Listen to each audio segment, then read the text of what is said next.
Let's spend just a few minutes talking about clemency. Clemency is the power which the President of the United States has, governors have, and some states pardon and parole boards have to commute or reprieve or forgive a crime in a particular case, normally not subject to judicial review. Important just to make a couple of distinctions here. Pardon is to forgive a person completely for the sins. They're no longer under any judicial supervision, whatever. They're no longer being punished for their crime. Clemency is reducing the crime. For example, what comes up most often in capital cases is that the governor or the pardon and parole board, whoever has the authority in that particular state, can commute the death sentence to life imprisonment. So the person is still subject to spending life in prison or spending a certain number of years in prison, but not the death sentence. Any sentence can always be commuted to a shorter sentence, to time served, for example, in a non-capital case. A reprieve is when the governor or whoever has the authority just simply temporarily halts an execution, perhaps to get more information or to have time to consider some factors or consult some people with regard to the decision. And that happens not very often, but from time to time. Now, these are not to in any way be confused with parole, which means that a person who's serving a prison sentence is released on parole. They're still under sentence. They can be revoked and brought back. Or a person who's on probation who is just basically allowed to serve their sentence in the community. But very often at the end of the process, whether it's a person in the federal system who will apply to the President of the United States for clemency, or in one federal death case was commuted by President Bill Clinton. Ronald Chandler's death sentence was commuted from death to life imprisonment. Or more likely in the states, there'll be an appeal to the governor for clemency in a case. Historically, clemency has been given more often than it is today, although it is given from time to time today. Edmund Brown, who was the governor of California in the late 50s and early 1960s, actually wrote a book about his experience in terms of handling clemency requests there in California. It's called Public Justice, Private Mercy. And he talks about the decisions he made, the considerations that went into them. He granted 23 and he denied 36. So 36 people were executed, 23 people were granted clemency. That's a much higher rate of granting clemency than we see in any state today. So far, with the death penalty, we've had, at least at the end of 2013, we had about 1,300 death sentences carried out in the United States and 273 commutations. But several of those commutations, or a large number, were accounted for by a few governors. Modern practice is for Texas, for example, there's almost no clemency. There's no meaningful clemency process. There's a huge board of 18 people that never meets, that denies in virtually every case. The governor doesn't have as much power as most people think in Texas. The governor cannot commute a death sentence unless the pardon and parole board recommends. The governor can grant reprieves, that is, temporarily halt an execution, but the real power is with the board, which is not inclined to commute sentences. The most people commuted, certainly at one time, was in Illinois by Governor George Ryan. Governor Ryan, who had been a supporter of the death penalty and voted for it when he was a Republican member of the state legislature, after becoming governor and after seeing a number of people exonerated, sometimes by journalism students at Northwestern University, began to have grave concerns about the death penalty in Illinois. He appointed a commission that looked into it, found that there were a number of problems with the death penalty, that a number of people who were innocent at the time Anthony Porter was exonerated not long after Governor Ryan took office, there had been 13 people exonerated and only 12 executed. So the percentages weren't very good in terms of Illinois' death penalty. Governor Ryan became convinced that 4 more people on death row were innocent. He pardoned those people, and then in 2003, he commuted the entire death row, 167 people, from the death penalty to sentences in prison. So that was one of there's the largest number of people to leave death row, except for when the Supreme Court decided the case of Furman versus Georgia, which resulted in all the states basically vacating the death sentences and going to life imprisonment on those cases. The extent to which the courts could get into this was challenged in Ohio Adult Parole Authority versus Woodard, a case that went to the Supreme Court in 1997. And the argument was how much due process, how much fairness, what procedures is a person entitled to that's going to have clemency. And it was sort of started by the fact that the board in Ohio was going to interview Woodard, and Woodard was complaining, first of all, that it was too short a notice, there wasn't time to prepare, wanted to have a lawyer there, but the board wouldn't allow that, and then could make a statement to the board, but then there was some concern what that would be used for, although at this point of the process, probably making a statement to the board is, in an effort to convince it, is probably something most people would do. At any rate, the Supreme Court of the United States said that there's no substantive expectation of clemency. Clemency is an act of grace by the executive, according to the court. It's not part of determining guilt or innocence. It's committed to the authority of the executive, and there's no Fifth Amendment right to remain silent. I guess if a person doesn't want to talk to the board, they don't have to, but on the eve of execution, it may be more important to talk to the board than to exercise one's Fifth Amendment rights.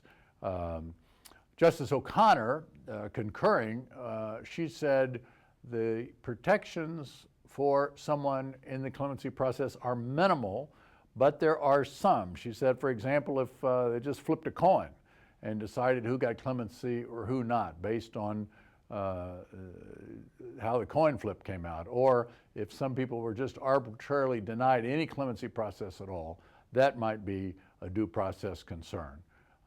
Justice Stevens took the position that there were particular guarantees to a person facing clemency for a fair process.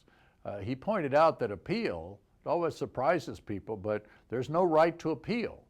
Every state provides for an appeal, and the federal government provides for appeals, and the Supreme Court has held that when something is a universal practice such as that, you have a right to a lawyer, transcripts, all of the necessary, all the things necessary to handle an appeal. He said, why is this any different?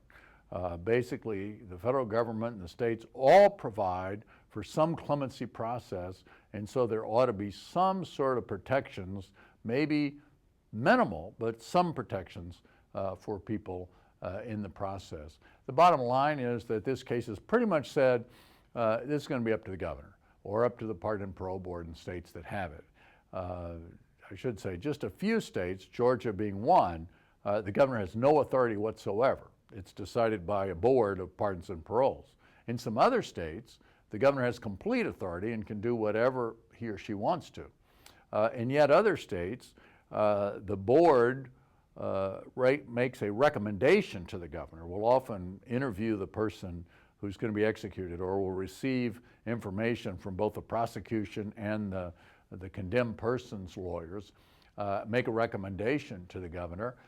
Some states the governor can either accept or ignore that recommendation.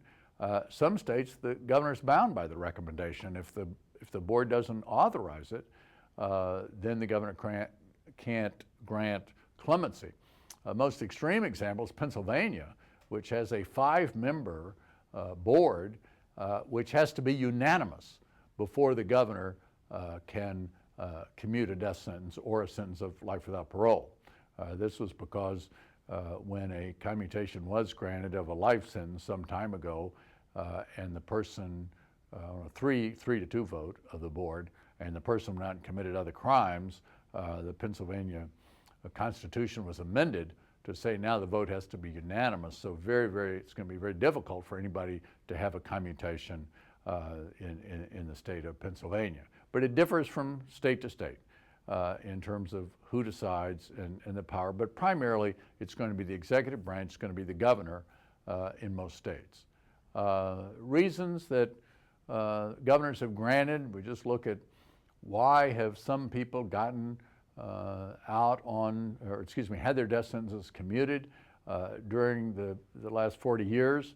Doubts about guilt is probably one of the most compelling. Sometimes the governor will say, I'm not convinced this person is innocent, but on the other hand, I have enough doubts about their innocence that I'm not going to let them be executed.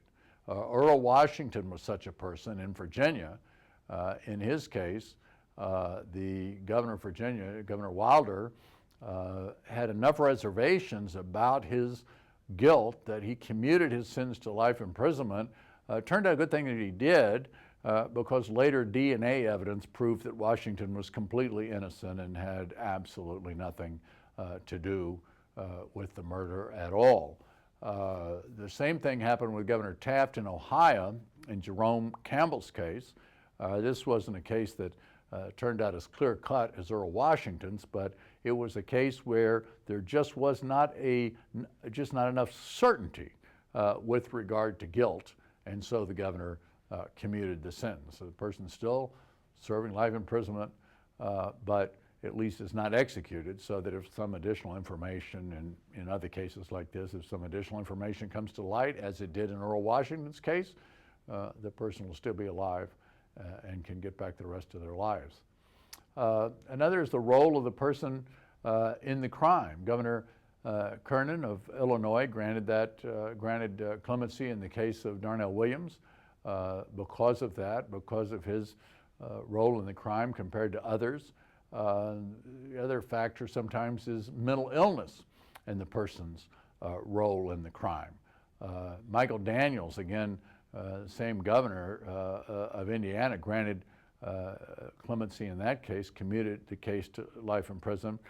In that case, the victim's son was supporting commutation of the sentence, which probably certainly contributed to the governor making a decision about it. The Georgia Board of Pardon and Parole commuted the death sentence right when he was about to be executed of Alexander Williams.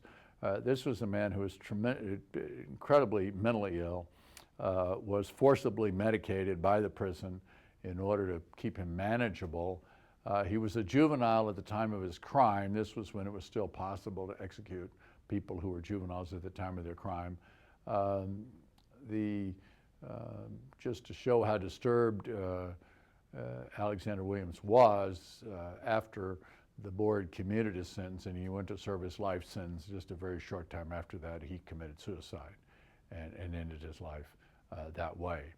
Another reason is that some people just, ultimately the board finds these people are not appropriate for the death penalty for reasons that may not have been presented to the jury but are now known. One of those was Willie James Hall in Georgia.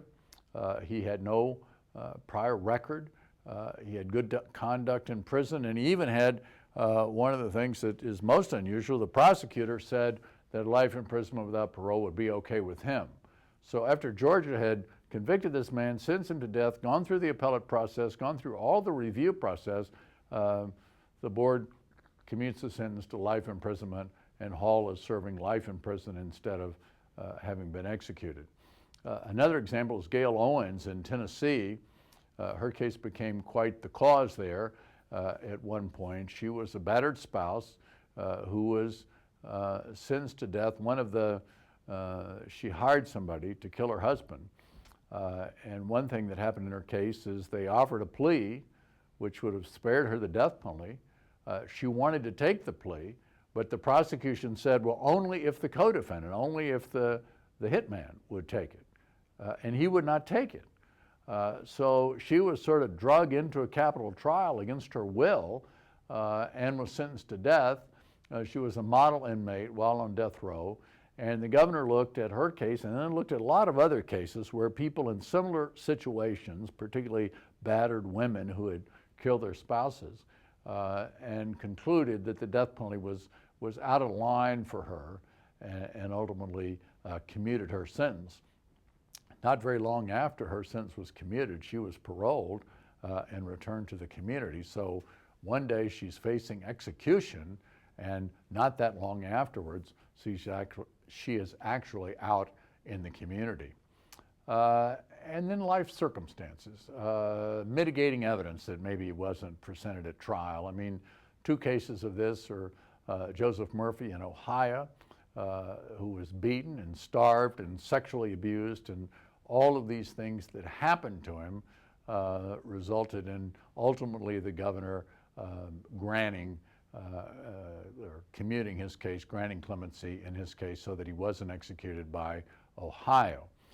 In Delaware, the same reason basically for Robert Gaddis' death penalty being commuted, just the most horrific sexual abuse imaginable visited upon Gaddis when he was a child. There was some question about the reliability of this because it had not come out earlier. The Pardon and Parole Board, in making their recommendation to the governor, said even if half this information is true, this man shouldn't be executed. And that recommendation was accepted by the governor, and his sentence was commuted to life in prison. Just a couple of other observations that I would make about the clemency process.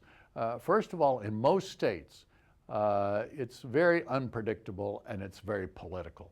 If a number of executions have been carried out, then the governor may feel like a case can be commuted because he's already shown how tough he is by executing other people. On the other hand, if it's been a long time since anybody's been executed, the governor may be very reluctant to commute a sentence, no matter how compelling the case, because it might create an uproar. So where people are in the queue to be executed can be very important. Once the governor's granted a commutation in one case, very unlikely that the governor's going to grant a commutation in the next case.